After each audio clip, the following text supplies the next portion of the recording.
अगर आपको सामने से पैसा मिल रहा हो तो क्या आप उसको वापस करोगे?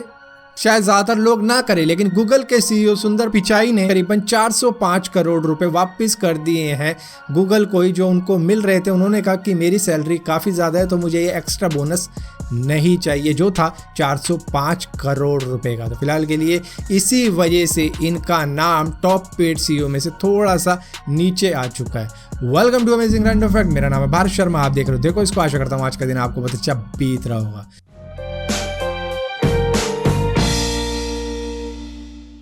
इस फोटो को देखने के बाद में आपको कैसा लग रहा है? आपको लग रहा होगा कि मैं आपको कोई दिवाली की फोटो दिखा रहा हूं जो है फुलझड़ी की, या फिर किसी भी ऐसे बम की जो इस तरीके से कुछ करके दिखा सकता है, लेकिन एक्चुअली में ये आपका यूनिवर्स है जो नासा ने खींचा है एक्सरे विजन से, जिसके बाद में कुछ इस तरीके का लुक आ रहा है हमारे यूनिवर्स का। आपको मालूम है इंसानों के अंदर सिर्फ 2 टाइप के ही डर होते हैं जो वो अपने साथ में लेके आते हैं, जो उनके खुद के नेचुरल डर होते हैं, जो कि है ऊंचाई से गिरने का डर और दूसरा बहुत तेज आवाज का डर।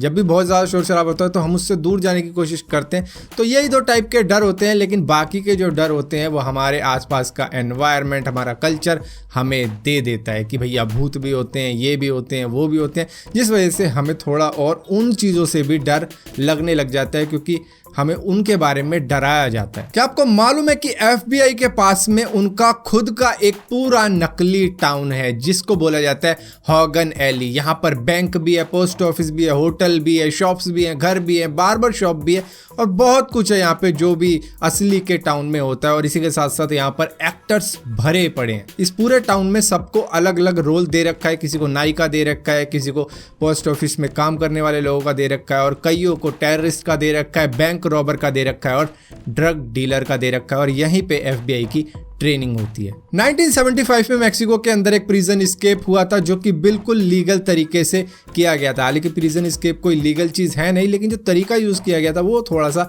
लीगल आप कह सकते हो, क्योंकि किसी भी पुलिस वाले को ब्राइब नहीं दी गई थी और इसी के साथ साथ किसी को मारा नहीं गया था, तो जेल का कानून तो नहीं तोड़ा गया था। लेकिन यहाँ पे जब जो हेलीकॉप्टर और प्लेन का यूज किया गया था उनको भी लीगल तरीके से ही खरीदा गया था। और इसी के साथ साथ जब ये प्रिजन एस्केप हो रहा था तो ये अमेरिका के अंदर जा रहे थे, जहाँ पर FAA की गाइडलाइंस का भी यूज़ किया गया था, मतलब उनको फॉलो किया गया था। फेडरल एविएशन एडमिनिस्ट्रेशन की जो गाइडलाइंस है उनको फॉलो किया जा रहा था। तो यहाँ पर जब ये अमेरिका के अंदर एंटर हो गए थे तो इन्होंने अपना असली नाम ही वहाँ पर इस्तेमाल किया था, जो था इनका जोएल कपलैन।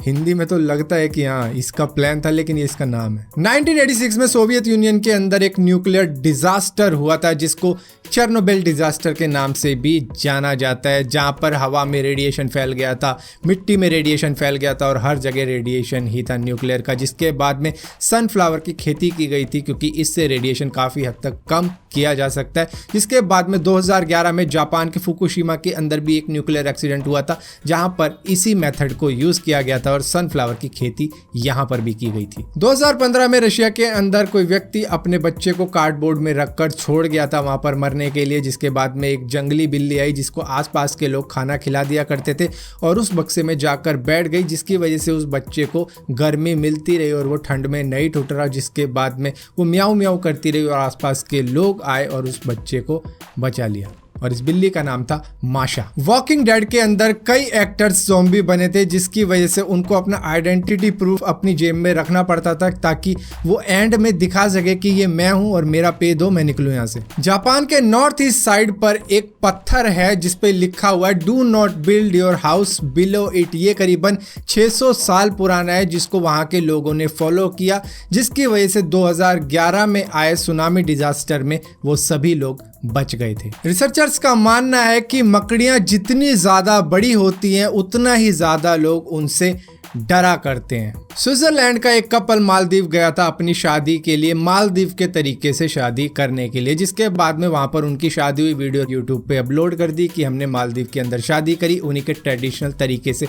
लेकिन वहां पर जो भी बंदा उनकी शादी करवा रहा था वो एक्चुअली में उनको गालियां दे रहा था और पन्ने पलटे जा रहा था। लोगों ने इसको कन्वर्ट करके बताया यूट्यूब में कमेंट कर करके कि वो तुमको गालियां दे रहे थे। फिलहाल के लिए अमेजिंग रैंडम फैक्ट्स की इस वीडियो में इतना ही था। अगर वीडियो आपको पसंद आती हो तो इस वीडियो को लाइक जरूर करना, शेयर जरूर करना और इसी के साथ साथ इसी टाइप की और भी वीडियो देखने के लिए इस चैनल को सब्सक्राइब जरूर करना, और सब्सक्राइब किया तो बेल का आइकॉन जरूर दबाना, वरना आपको मालूम भी नहीं चलेगा कि मैंने वीडियो डाली भी है।